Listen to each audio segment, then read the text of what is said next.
Assalamualaikum warahmatullahi taala wabarakatuh.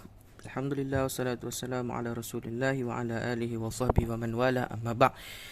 Untuk pelajaran akidah tahun 3 pada hari ini kita sambung pelajaran kita dalam kita hari itu belajar pelajaran kelima sifat Allah Taala qiyamuhu binafsi. Okey, sekarang kita sambung pada muka surat 60. Baik, 60. Sifat qiyamuhu binafsi. Bismillahirrahmanirrahim. Okey. Apa itu sifat qiyamuhu ta'ala binafsihi? Artinya Allah Subhanahu wa taala Maha berdiri dengan sendirinya. Maksudnya Allah tidak memerlukan kepada orang lain pun. Kan? Allah Taala itu berdiri dengan sendirinya. Semua pekerjaan, semua ciptaan Allah, semua Allah Taala melakukannya dengan sendiri tanpa bantuan mana-mana makhluk lain. Allah Subhanahu wa taala berkuasa mencipta alam ini. Allah Ta'ala berkuasa untuk cipta alam ni. Tiada makhluk yang membantu Allah Subhanahu Wa Ta'ala menjadikan alam ini. Tak ada pun makhluk. Itulah kehebatan kekuasaan Allah. Yang keempat, semua makhluk memerlukan bantuan Allah Subhanahu Wa Ta'ala. Nampak tak? Allah Ta'ala buat apa-apa tak perlu pun kepada bantuan makhluk. Sedangkan makhluk kalau kita ni nak melakukan apa-apa, kita akan minta pertolongan daripada Allah, kan? Tanpa bantuan Allah Subhanahu Wa Ta'ala, pasti kehidupan makhluk akan menjadi kucar kacir dan huru hara, kan? Kita ni kalau bukannya daripada bantuan Allah, mestilah urusan kita ni akan jadi kucar kacir, huru hara. Yang keenam, Allah Subhanahu Wa Taala mentadbir dan mengatur perjalanan di bumi ciptaannya ini dengan sendiri. Kan? Tak ada pun bantuan mana-mana, tidak ada pun mana-mana makhluk lain yang membantu Allah. Semua Allah Taala lakukan dengan sendiri. Dan akhir sekali, tiada siapa dapat melawan kekuasaan Allah Subhanahu Wa Taala. Kita tidak ada siapa-siapa pun yang boleh melawan kekuasaan Allah. Baik, sambungan muka surat 61 pula. Kesan mempercayai sifat qiyamuhu binafsi. Apakah kesan bila kita percaya sifat Allah Ta'ala itu qiyamuhu binafsi? Pertama, kita akan mengakui kebesaran Allah Subhanahu Wa Taala. Kita akan mengakuilah kebesaran Allah. Kita ni nak melakukan apa-apa pun mesti kena minta tolong orang lain. Tapi Allah Taala buat dengan sendiri saja. Itulah kebesaran Allah. Kedua, mengharap pertolongan Allah Subhanahu Wa Taala. Bila kita merasakan diri kita ni kerdil, diri kita ni lemah, pasti kita akan mengharap pertolongan Allah.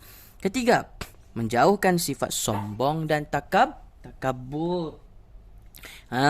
Kita mestilah menjauhi sifat sombong dan takabur bila kita dapat tahu ya Allah Ta'ala buat, tak perlu pun bantuan orang lain, sedangkan kita ni lemah, kan? Tak perlulah nak sombong, tak perlulah takabur. Kenapa kita nak berbangga sedangkan kita ni manusia ni makhluk yang lemah. Empat, dapat mempertingkatkan iman, dapat mempertingkatkan lagi iman kita, percaya lagi, kan? Kalau kita ni boleh tak kita nak cipta pokok? Tak boleh. Lagi Allah Taala yang cipta pokok, maka tingkatkan iman ke lagi. Itulah bukti kebesaran Allah. Yang terakhir sekali, sentiasa tunduk dan patuh kepada Allah Subhanahu Wa Taala. Kita mengakui kebesaran Allah dan menatijahkan kepada kita tunduk dan patuh, sentiasa melakukan ibadah, melakukan ketaatan kepada Allah. Baik. Dan yang terakhir sekali.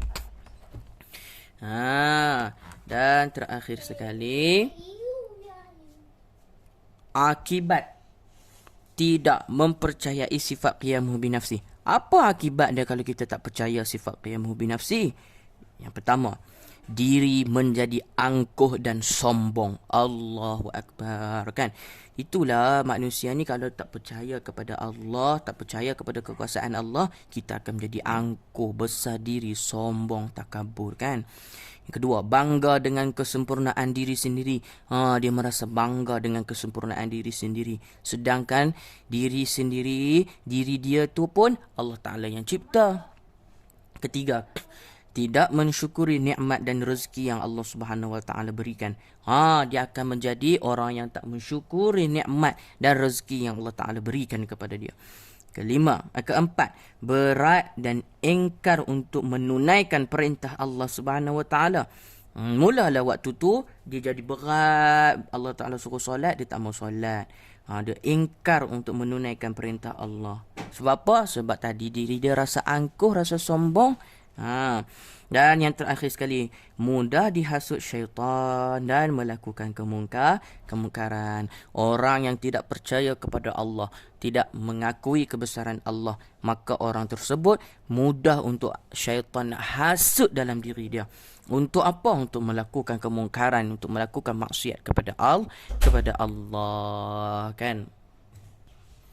Okey, untuk latihan, murid-murid buka pada buku aktiviti akidah tahun 3. Kita buat latihan pada muka surat 41. Baik, 41 ni apa dia?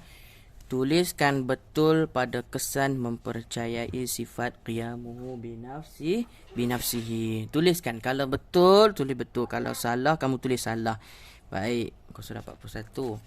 Kemudian latihan muka surat 42.